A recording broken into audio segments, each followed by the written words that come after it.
Do you consider loot boxes to be an ethical feature of your games?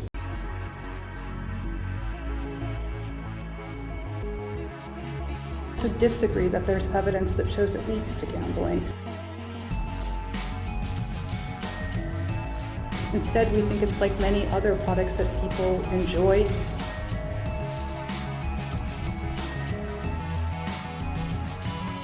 In a very healthy way. And like the element of surprise.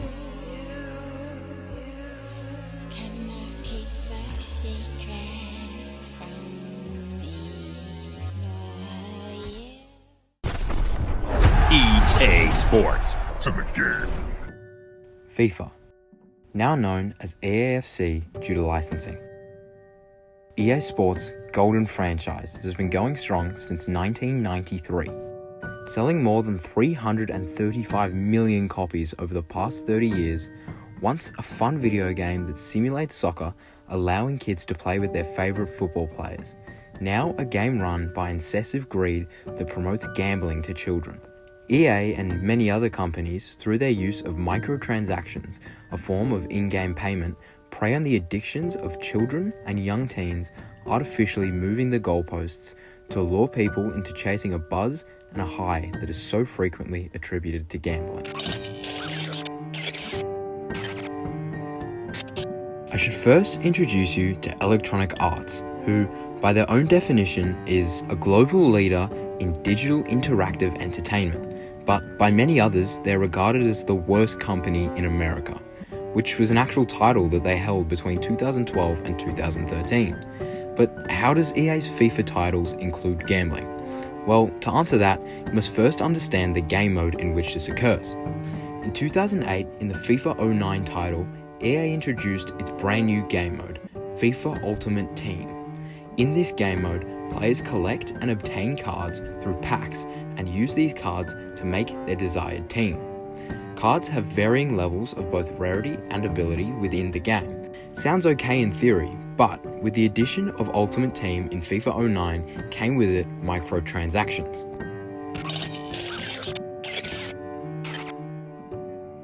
These are financial transactions you make in a game after you've already bought it, basically spending more money on top of that paid for the game. They grant the player or buyer in-game items. These in-game financial transactions make these corporate giants a very large sum of money. It's estimated microtransactions make up to anywhere from 30% of gaming revenue to as high as 77%. EA are finding more ways to make the customer dependent on these every year, as their profit margins from microtransactions are simply ludicrous. The sad thing is that this is becoming the norm.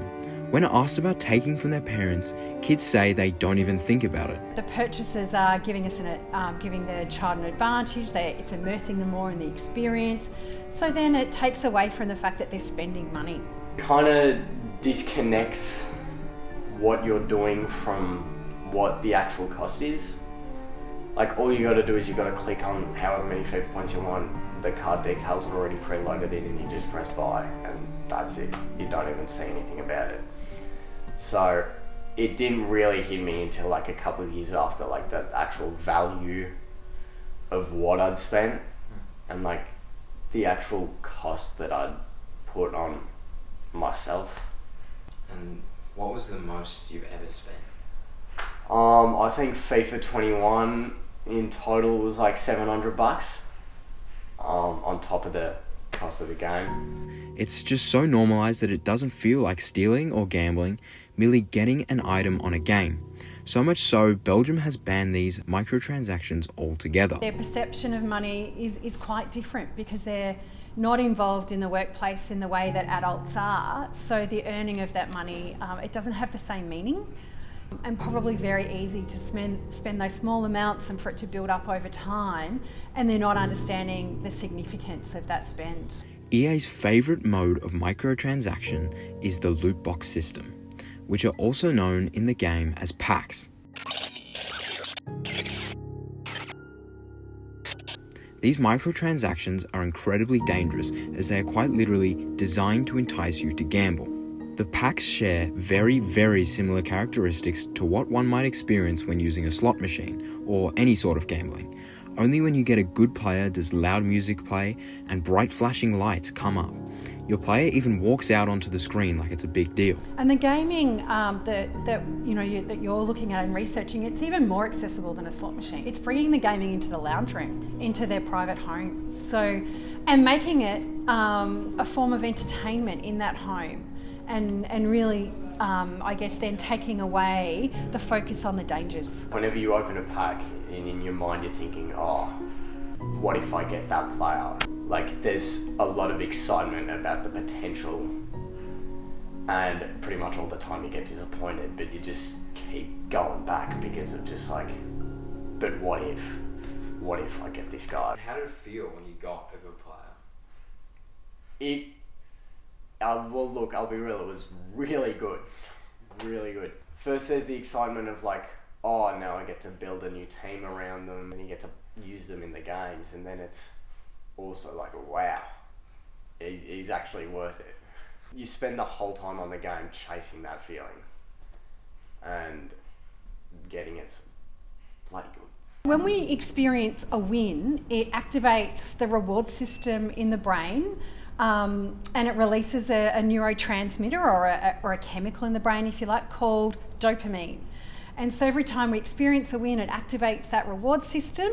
And what happens is the brain becomes used to the level of that release. And so to keep experiencing that, we need to keep gambling. There is no problem with having a bet every once in a while. However, when a game is rated G and described by the Australian government as computer games that are suitable for everyone, this is where it starts becoming an issue.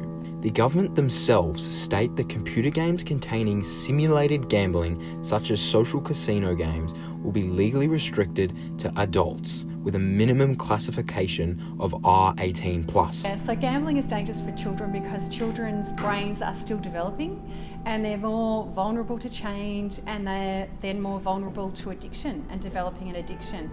We know that people who start gambling earlier do have, so there's a significant correlation with more problematic gambling later in life. So I guess it's a really quite vulnerable and dangerous time to start gambling. FIFA and EA Sports have destroyed people's lives. In a survey done, 19.82% of people said they spend more than they can realistically afford on FIFA points.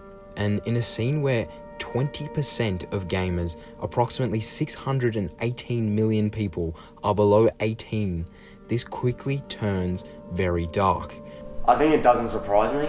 Like, me personally, I don't relate to that, but I certainly heard of people, and I had a couple of mates who were just going crazy. To the point where they were buying so many that I had my suspicions that it was like, there's no way you can afford that. EA have received multiple lawsuits over the years surrounding this issue, and when asked if they believed that their loot box system was ethical, the representative refuted the term loot boxes and called them Surprise mechanics. and went on to compare the packs with a Kinder Egg toy.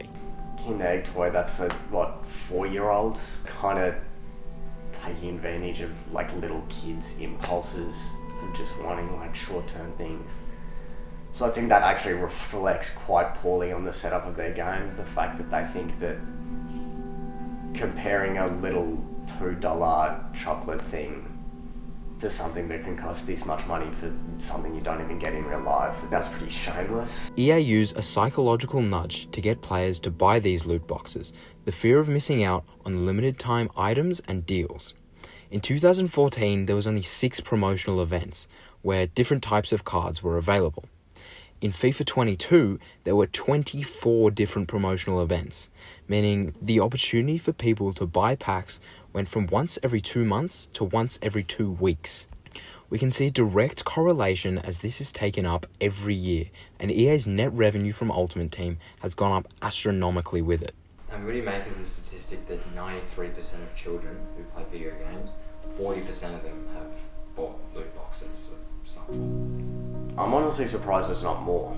I mean, I guess some games don't offer stuff like that, but so many do. Yeah, I think it's a little bit concerning because majority of kids who play video games, they're quite young, they're impressionable, they don't really know what's going on. So if you offer them like short term, just like that, they don't even have to work for it. There's a much bigger inclination when an easy solution is offered like that. We know that loot boxes and the use of loot boxes and accessing loot boxes is actually akin to gambling. It's very much like, it's a very similar behaviour. We also know that people who start gambling earlier are much more susceptible to long-term gambling problems over the course of their lifespan. So it's a really concerning statistic. I personally haven't played the game in over a year. As someone who's played it for 8 years, I felt it went from one of my favourite games to one that I couldn't even recognise. No one assumes that games could have such a detrimental effect on kids, but unfortunately where there is money, people will find a way to make it. I hope my short film can raise some awareness, albeit parents or kids watching, to be careful when buying things in games. And that this showcases the insidious nature of EA Sports, who not only prey on the young minds of children, but knowingly implement strategies to take money from people.